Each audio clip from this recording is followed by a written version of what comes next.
शिवाय।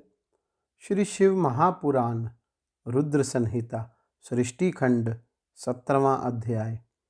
सूत जी बोले, हे मुनीश्वरों, ब्रह्मा जी की यह बात सुनकर नारद जी ने विनय पूर्वक उन्हें प्रणाम करके पुनः पूछा।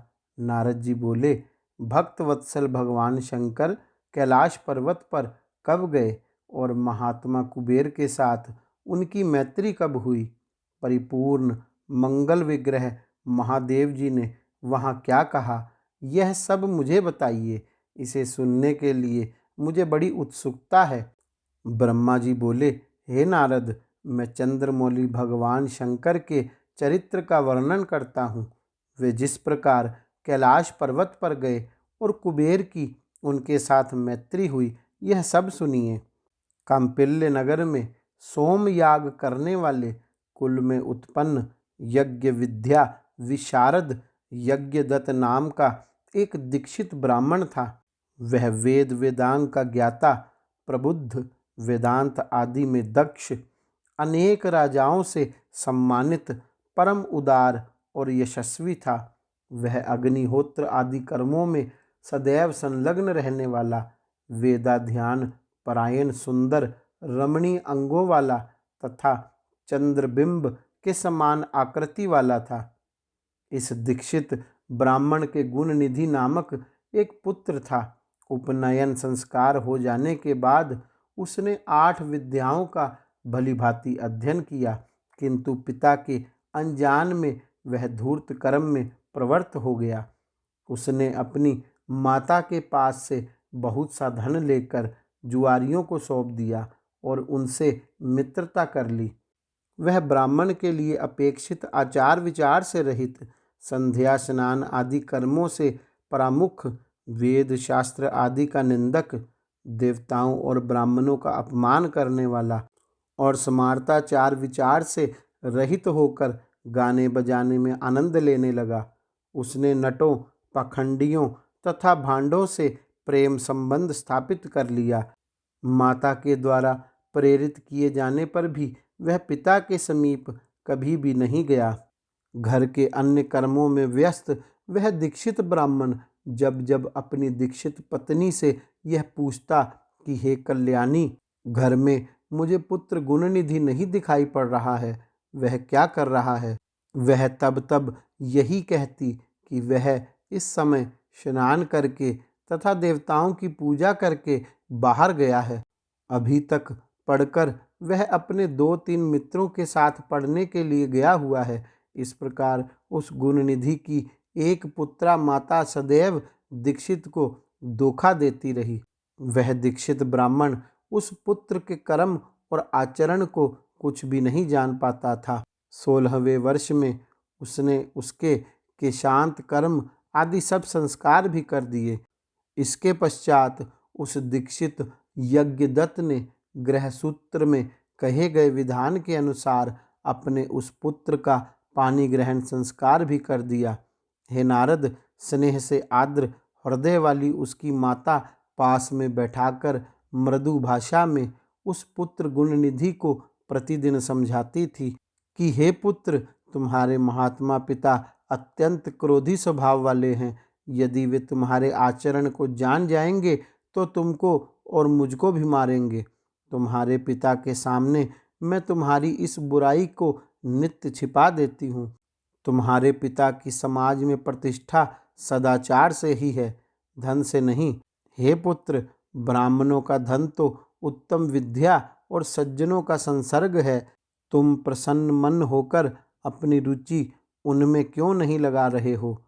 तुम्हारे पितामह आदि पूर्वज सुयोग्य, श्रोत्रिय, वेद विद्या में पारंगत, विद्वान, दीक्षित, सोमयाज्ञिक ब्राह्मण हैं। ऐसी लोक प्रसिद्धि को प्राप्त किए थे। अतः तुम दुष्टों की संगति छोड़कर साधुओं की संगति में तत्पर हो, सद्विद्याओं में मन लगाओ और ब्राह्मणोचित सदाचार का पालन करो। तुम रूप से पिता के अनुरूप ही हो, यश, कुल और शील से भी उनके अनुरूप बनो। इन कर्मों से तुम लज्जित क्यों नहीं होते हो? अपने बुरे आचरणों को छोड़ दो। तुम 19 वर्ष के हो गए हो और यह तुम्हारी पत्नी 16 वर्ष की है। इस सदाचारिणी का वरण करो, अर्थात इससे मधुर संबंध स्थापित करो और पिता की भक्ति में तत्पर हो जाओ। तुम्हारे ससुर भी अपने गुण और शील के कारण सर्वत्र पूजे जाते हैं। हे पुत्र, उन्हें देखकर और उनकी प्रशस्ति को सुनकर भी तुम्हें लज्जा नहीं आती। अपनी बुरी आदतों को छोड़ दो। हे पुत्र, तुम्हारे सभी मामा भी विद्याशील तथा कुल आदि से अतुलनीय हैं। तुम उनसे भी नहीं डरते। तुम तो दोनों वंशों से शुद्ध हो। तुम इन पड़ोसी ब्राह्मण कुमारों को देखो और अपने घर में ही अपने पिता के इन विनयशील शिष्यों को ही देखो। हे पुत्र, राजा भी जब तुम्हारे इस दुष्टाचरण को सुनेंगे तो तुम्हारे पिता के प्रति अपनी श्रद्धा त्याग कर उनकी व्रति भी समाप्त कर देंगे। अभी तो लोग यह कह रहे हैं कि यह लड़कपन की दुश्चेष्टा है। इसके पश्चात वे प्राप्त हुई प्रतिष्ठा दीक्षित की उपाधि भी छीन लेंगे। सभी लोग तुम्हारे पिता को और मुझको भी दुष्ट वचनों से धिक्कारेंगे और कहेंगे कि इसकी माता दुष्चरित्रा है, क्योंकि माता के चरित्र को ही पुत्र धारण करता है। तुम्हारे पिता पापी नहीं हैं, वे तो श्रुति स्मृतियों के पथ पर अनुगमन करने वाले हैं। उन्हीं के चरणों में मेरा मन लगा रहता है, जिसके साक्षी भगवान सदाशिव हैं। मैंने ऋतु समय में किसी दुष्ट का मुख भी नहीं देखा जिसका तुम्हारे ऊपर प्रभाव पड़ गया हो। अरे, वह विधाता ही बलवान है, जिसके कारण तुम्हारे जैसा पुत्र उत्पन्न हुआ है। माता के द्वारा इस प्रकार हर समय समझाए जाने पर भी उस अत्यंत दुष्ट बुद्धि वाले ने अपने उस दुष्कर्म का परित्याग नहीं किया, क्योंकि व्यसन प्राप्त प्राणी दुर्बोध हो जाता है। मृगया, शिकार, मद, पैशून्य, चुगली, असत्य भाषण, चोरी, धृत और वैश्यागमन आदि इन व्यसनों से कौन खंडित नहीं हो जाता है। वह दुष्ट जो संदूक, वस्त्र आदि वस्तुओं को घर में देखता, उन वस्तुओं को ले जाकर जुआरियों को सौंप देता था। एक बार घर में पिता के हाथ की एक रत्न जटित अंगूठी रखी थी।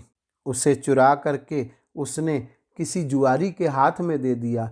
संयोग से दीक्षित ने किसी जुआरी के हाथ में उस अंगूठी को देख लिया और उससे पूछा कि तुम्हें यह अंगूठी कहाँ से प्राप्त हुई है। उस दीक्षित के द्वारा बार बार कठोरता से पूछे जाने पर उस जुआरी ने कहा, हे ब्राह्मण, आप जोर जोर से मुझ पर क्यों आक्षेप कर रहे हैं? क्या मैंने इसे चोरी से प्राप्त किया है? आपके पुत्र ने ही मुद्रा लेकर इसको मुझे दिया है।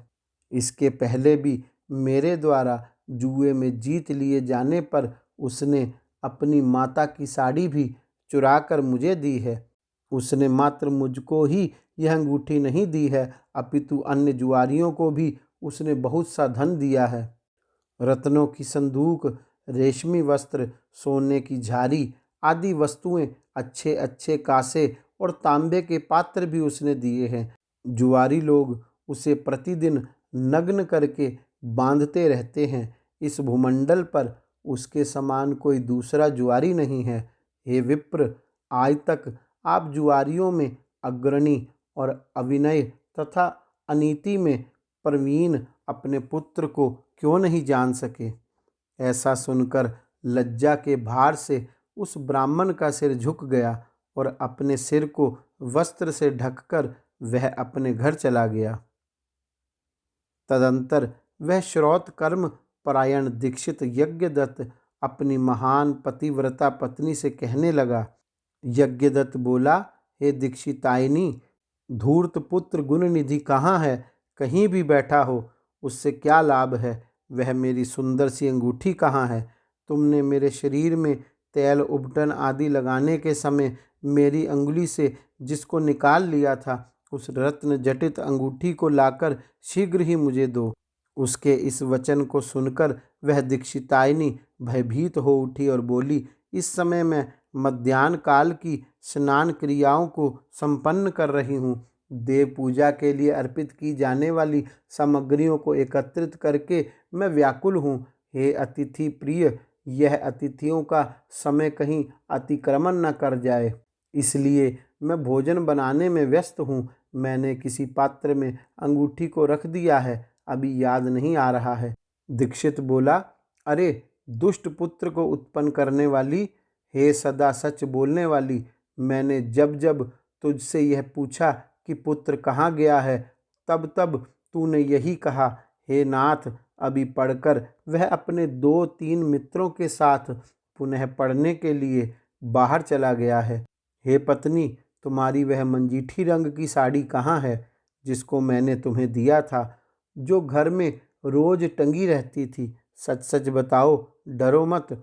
मणि जटित वह सोने की झारी भी इस समय नहीं दिखाई दे रही है, और ना तो वह रेशमी त्रिपटी दुपट्टा ही दिखाई दे रहा है जिसको रखने के लिए तुम्हें मैंने दिया था। दक्षिण देश में बनने वाला वह कांसे का पात्र और गौड़ देश में बनने वाली वह तांबे की घटी कहाँ है? हाथी दांत से बने हुए वह सुख देने वाले मचिया कहाँ हैं? पर्वतीय क्षेत्रों में पाई जाने वाली चंद्रकांत मणि के समान अद्भुत हाथ में दीपक लिए वह श्रृंगार युक्त शाल भंजिका कहाँ है? अधिक कहने से लाभ ही क्या?